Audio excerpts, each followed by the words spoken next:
Assalamualaikum warahmatullahi wabarakatuh. Sahabat, jumpa lagi dengan saya Abdul Qahar. Kita sama-sama belajar tentang jaringan. Saat ini kita akan membahas tentang wireless. Yang akan kita bahas dan kita review adalah wireless tenda N300. Pengen tahu tampilannya seperti apa? N300 router. Ketika kita lihat tampilannya seperti ini. Nah, ini ada 3 antena yang kemarin sudah saya bahas untuk bentuk fisiknya di video sebelumnya. Sekarang kita akan mencoba cara mengkonfigurasi atau melihat fitur-fitur yang ada pada router tersebut. Ingat, router AP router, access point router dengan AP atau access point itu beda. Biasanya kalau AP itu hanya untuk satu jaringan, tapi kalau access point router itu bisa satu jaringan, bisa 2 jaringan. Intinya kalau router itu untuk menyambungkan 2 jaringan yang berbeda. Kalau yang AP itu sama seperti switch, dia fungsinya hanya untuk menyambungkan jaringan yang sama saja. Itu nanti kita bahas di lain waktu. Selanjutnya kita akan coba untuk mengkonfigurasi tenda N300 router. Baik, tenda N300 router ini mempunyai IP address default dari pabrikan itu 192.168.0.1. Kita enter, masuk. Kemudian di sini kita coba masukkan kita coba oke aja. Sebentar. Di sini kita buat statik ya. Kita buat statik. Kita coba oke, bisa enggak? Oh, ternyata di sini harus menggunakan IP. Kalau statik, oh ya, mungkin yang dimaksud dengan easy apa? Tadi kan ada jargon easy setup, itu bisa di setup dari tampilan depan ini. Tapi kita sebagai admin jaringan tentunya tidak ingin sesederhana itu, karena banyak jaringan yang harus kita konfigurasi, kita sesuaikan dengan kebutuhan jaringan kita, baik itu IP address maupun fitur-fitur yang lainnya. Kita coba pilih yang dynamic, kemudian kita oke. Ternyata itu ya, nggak usah masukkan password. Kita pilih dynamic, kemudian kita oke. Kita pilih dynamic, kemudian kita oke. Dynamic, kemudian oke tanpa masukkan password. Kita akan dialihkan dengan tampilan konfigurasi yang ada di dalam tenda N300 easy setup. Jadi kita sebagai admin inginnya bukan yang easy, tapi ya yang safety setup gitu ya. Jadi harus disesuaikan, baik itu security-nya atau konfigurasi-konfigurasi yang sekiranya membutuhkan penyesuaian dengan jaringan kita. Di status ini connection status WAN-nya, WAN port unplug, karena di sini WAN-nya tidak saya tancapkan gitu ya. Kemudian kita lihat internet setting, kita pilih dynamic tadi sehingga kita bisa konfigurasi menyesuaikan jaringan, menyesuaikan kebutuhan. Di status internet setting, kemudian wireless setting, ini adalah konfigurasi untuk on off WiFi. Ini kan posisi on ya. Kemudian saya lihat ternyata di sini ada tenda yang sekarang kita buka. Itu artinya jika ini di off kan gitu ya, kemudian kita simpan, maka di sini harusnya hilang gitu. Harusnya hilang. Kita coba konekkan saja. Dan perlu diketahui, jika kita melakukan konfigurasi itu tidak serta-merta tampilan dalam komputer itu muncul atau hilang sedemikian. cepatnya, jadi dia butuh waktu. Biasanya kita restart dulu atau kita refresh dulu sehingga tampilan itu hilang. Ketika WiFi on off ini saya off kan, saya matikan, maka tampilan WiFi yang ada di komputer saya dengan nama tenda sudah hilang. Kita coba on kan lagi, kemudian saya oke, harusnya di sini tampil.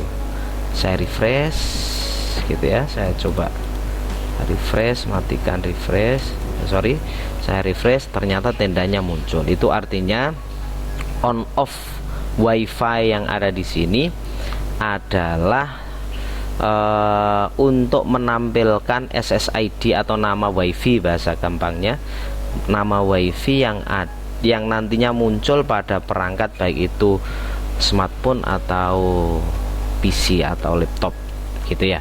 Kemudian untuk merubah namanya gitu, untuk merubah namanya kita bisa rubah di sini, kita sesuaikan dengan keinginan. Kita coba belajar. Kemudian security mode, jika teman-teman pilih pilih non, itu artinya tidak usah membutuhkan password untuk bisa terhubung ke wireless atau WiFi belajar yang kita setting ini. Jika ini kita pengen kasih password, maka kita bisa pilih salah satu parameter yang ada di sini, baik itu WPA PSK, WPA 2 PSK, WPA 2 PSK, ini terserah, tergantung teman-teman seleranya di mana gitu ya. Kalau saya biasanya pilih WPA 2 PSK ini, kemudian masukkan password. Semua di sini saya masukkan password 1 2 3 4 5 6 7 8 gitu. Dan perlu diketahui di sini, jika teman-teman melakukan konfigurasi password dengan karakter yang kurang dari 8 karakter, maka akan diberikan notifikasi bahwasanya Anda butuh password sebanyak 8 sampai 63 karakter gitu ya. Ini saya kasih 8 karakter. Kemudian multi SSID, oh berarti ini bisa apa ini ya, nanti tampilannya bisa lebih dari satu SSID. Contoh di sini ya, seumpama di sini sudah saya setting belajar, kemudian SSID dan password yang multi SSID saya aktifkan, saya biarkan, kemudian passwordnya saya kasih 1 2 3 4 5 6 7 8. Saya samakan dengan yang atas ini, sama ya, ini sama, atau kita kasih 8 7 6 5 4 3 2 1 gitu aja, biar nanti passwordnya beda. Maka ketika saya oke, the wireless connection will disconnect, please connect again. Oke. Ketika kita simpan, nanti koneksinya akan terputus. Kita lihat harusnya ada 2 SSID atau 2 nama WiFi. Yang pertama belajar dengan password 1 2 3 sampai 8. Kemudian ada lagi SSID tenda extender dengan password 8 7 6 sampai 1. Harusnya seperti itu kalau konfigurasi seperti ini. Kita lihat di sini. Nah, ternyata ada tenda extender, ada belajar. Ini artinya ada fasilitas yang mungkin tidak dimiliki oleh access point atau router yang lainnya. Tapi bahkan ada yang bisa digunakan untuk 3 SSID atau 3 WiFi, 3 nama WiFi. Kalau ini hanya 2 ya. Jika multi SSID-nya kita enable, maka kita bisa membuat 2 jalur. Yang pertama di sini saya kasih nama belajar, yang kedua tenda extender. Jika ingin mematikan multi SSID, saya nggak pingin 2 SSID ya, biar satu saja, biar lebih mudah gitu ya, maka di disable saja, kemudian di oke, tenda extender akan hilang. Kita coba lihat ini kan. Nah, kita refresh, kita tutup, kita coba lagi, harusnya tenda extender hilang. Kita coba konekkan. Tadi passwordnya mulai 8 sampai 1 ya, 8765431. Harusnya dia tidak bisa terhubung karena sudah saya disable. Nah, tidak bisa kan. Kemudian kita coba lihat, ternyata yang tenda extender hilang karena di sini saya disable. Itu jadi fitur yang mungkin tidak semua akses point memiliki fitur ini. Jadi tenda N300 ini bisa menggunakan dua WiFi dengan nama yang berbeda atau dua SSID. Di sini WiFi schedule apa ya? WiFi, oh berarti ini bisa di schedule. Mati pada jam berapa, menit berapa gitu kalau nggak salah ya, sampai jam berapa, menit ke berapa. Jadi teman-teman bisa schedule itu, menjadwal kira-kira nyalanya dari jam berapa sampai jam berapa. Kalau kita di sekolahan itu kan tidak 24 jam.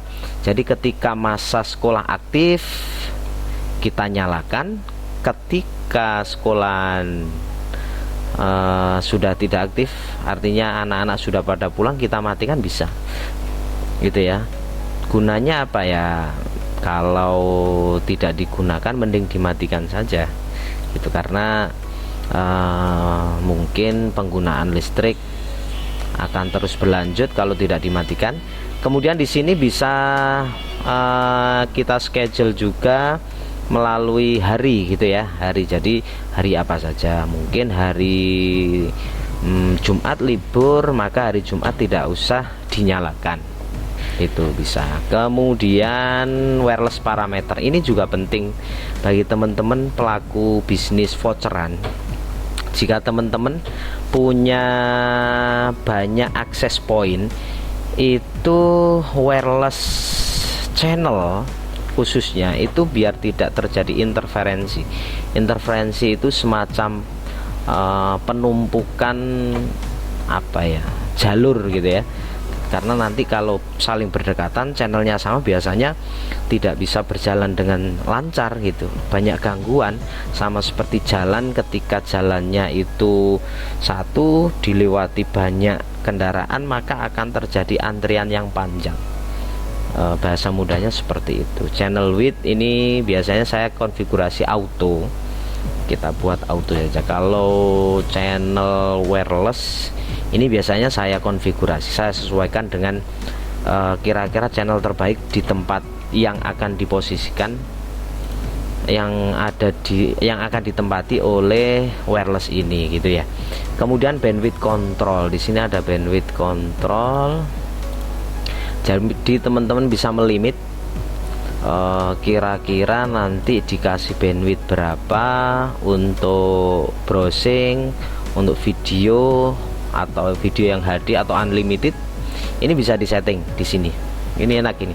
Ini contoh semua komputer yang saya pakai ini namanya ITPC. Nah, nanti ITPC ini bisa dilimit browsingnya, downloadnya 128, uploadnya 64 seumpama. Ini bisa kita konfigurasi seperti itu. Jadi ini juga lumayan sih. Perangkat ini selain murah juga tidak murahan dalam hal fitur yang dijanjikan pada kita sebagai pemakai. Kita oke. Jika kita ingin mengatur atau mengontrol bandwidth. Karena saya tidak ingin mengontrol bandwidth, saya cancel aja. Kemudian masuk wireless repeating. Wireless repeating di sini coba kita, nah ini maksudnya gini, kita kan punya wireless ini wireless tenda ini ingin saya tumpangkan gitu ya. Kalau saya bahasanya gitu, saya tumpangkan ke wireless insert add hotspot. Jadi saya terhubung ke insert add hotspot numpang itu tanpa kabel harus ditancapkan di insert add hotspot, cukup wireless saya tenda N300 ini saya tumpangkan ke wirelessnya insert. Jadi nanti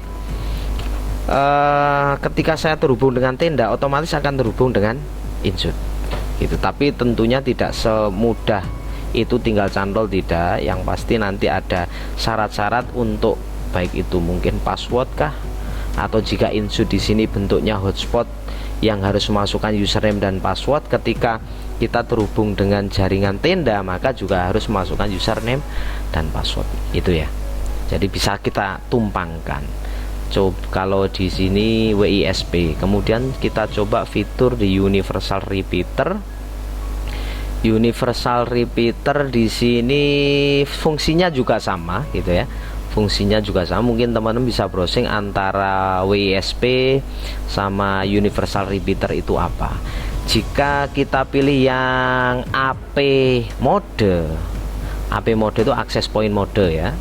Jadi teman-teman nanti sebagai gini, kalau kita ingin memperluas jaringan menggunakan kabel kan biasanya pakai switch.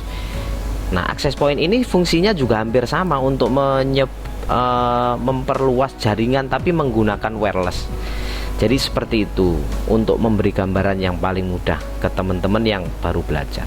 Kemudian ada parental control. Di sini juga bisa di manage, contoh ya, di manage kita edit. Ini enggak ya. Di sini akses restriction. Ini setting below will be applied. Jadi ini nanti waktu-waktunya bisa seperti kita schedule tadi. Kira-kira anak kita atau si kecil pengen browsing, dia pegang HP semua, pegang smartphone, kemudian di rumah ada wifi. Rumah itu kalau anak-anak pegang smartphone yang berinternet itu kan biasanya kita sulit untuk mengontrol. Kita bisa kasih jam-jam tertentu, menit-menit tertentu di hari-hari tertentu untuk memperbolehkan anak bisa mengakses internet atau tidak gitu. Nah, ini ada, nanti teman-teman bisa coba sendiri. Di sini ada juga ada only permit, only forbid. Seumpama di sini saya ingin forbid website apa ya, website Facebook semua, facebook.com, kemudian saya tambahkan, maka facebook.com tidak bisa dibuka jika anak-anak menggunakan jaringan wifi yang sudah kita setting seperti ini. Ingat ya, kalau nanti ngebloknya smartphone-nya itu menggunakan aplikasi Facebook, maka tidak bisa diblok biasanya, karena di sini hanya spesifikasi website saja. Saya hapus karena tidak akan saya batasi. Kemudian advance, di sini ada blacklist, ada whitelist. Blacklist di sini maksudnya gini, kan ada MAC address yang mungkin tidak diperbolehkan untuk terhubung ke wireless kita, maka kita blacklist di sini, gitu ya. Kita blacklist. Kemudian IP statik, IP yang tertentu yang diperbolehkan atau yang tidak. Jadi seperti itu. Kemudian ada lagi di sini seperti sebagaimana mestinya kita masuk di administration. Administration di sini password, untuk mengganti password terbaru, karena tadi ketika login tidak ada passwordnya. Jadi ini yang paling penting, ketika kita punya router atau wifi, jangan lupa password dibuat sekompleks mungkin, serumit mungkin, karena password jika tanggal lahir mudah ditebak, atau mungkin nama-nama. Ini password administration loh ya, bukan password untuk terhubung. Kalau untuk terhubung kan tadi sudah kita setting 1, 2, 3 sampai 8. Kalau ini untuk login ke konfigurasi yang kita sesuaikan ini. Jika kita lupa memberikan password, maka nanti dikhawatirkan konfigurasi yang sudah kita tata rapi dirusak oleh orang yang tidak bertanggung jawab, maka kita sendiri yang kesusahan gitu ya. Ini harusnya saya menyarankan wajib untuk diganti sesuai dengan, dan ketika kita punya password itu harus disimpan, jangan sampai hanya diingat saja, karena kita sebagai manusia biasanya lupa ya. Jadi biar tidak lupa dicatat saja, dicatat kemudian disimpan di tempat yang sekiranya aman. Kemudian di sini ada IP address. IP address pada LAN itu bisa diganti atau bisa disesuaikan dengan mungkin mikrotik atau router yang ada di pusat, itu bisa disesuaikan atau dibiarkan saja. Dibiarkan juga bisa, maksudnya gini, seumpama saya tidak ingin merubah IP address biar nanti konfigurasinya gampang, langsung kita colokkan ke sumber internet, baik itu ke modem atau ke mikrotik yang sudah teraliri internet, biasa kebanyakan langsung bisa. Tapi karena ini default, ditakutkan nanti ada perangkat yang IP-nya sama juga, akan terjadi IP konflik. Jadi saya sarankan jika teman-teman memakai ini untuk hotspot, bisa disesuaikan biar nanti IP-nya tidak sama dengan yang lainnya. Itu di sini ada DHCP server, stat IP, NIP dan lain sebagainya. Ada preferred DNS, ada alternative DNS. Ini sama dengan preferred, itu ada primary, bahasanya primary DNS utama, DNS kedua, biasanya secondary kita nyebutnya, secondary DNS.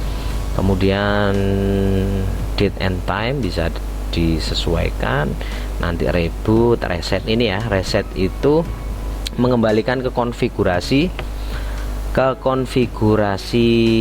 pabrikan, kembali ke konfigurasi. Semua kita sudah setting, kita reset, maka akan kembali ke konfigurasi awal. Jika teman-teman ingin aman hasil konfigurasinya, dan ketika terjadi kerusakan konfigurasi kita bisa mengembalikan hasil konfigurasi dengan cepat, teman-teman bisa membackup hasil konfigurasinya gitu ya, di backup itu. Kemudian jika ingin merestore, di restore di sini. Ini saya kira gampang sekali. Jadi itu fitur-fiturnya di Tenda N300 yang menawarkan fitur easy setup router. Jadi teman-teman yang ingin belajar, terus tips dari saya, jika teman-teman pengen melakukan konfigurasi itu tidak usah ragu, dicoba saja. Salah nanti bisa direset lagi.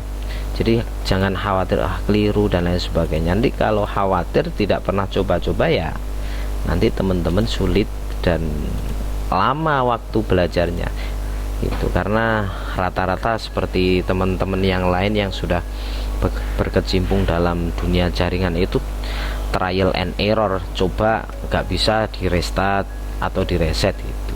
Saya kira itu. Terima kasih atas perhatian teman-teman semuanya, semoga bermanfaat dan semoga teman-teman selalu dalam lindungan Allah Subhanahu wa taala. Sampai jumpa di lain kesempatan. Assalamualaikum warahmatullahi wabarakatuh.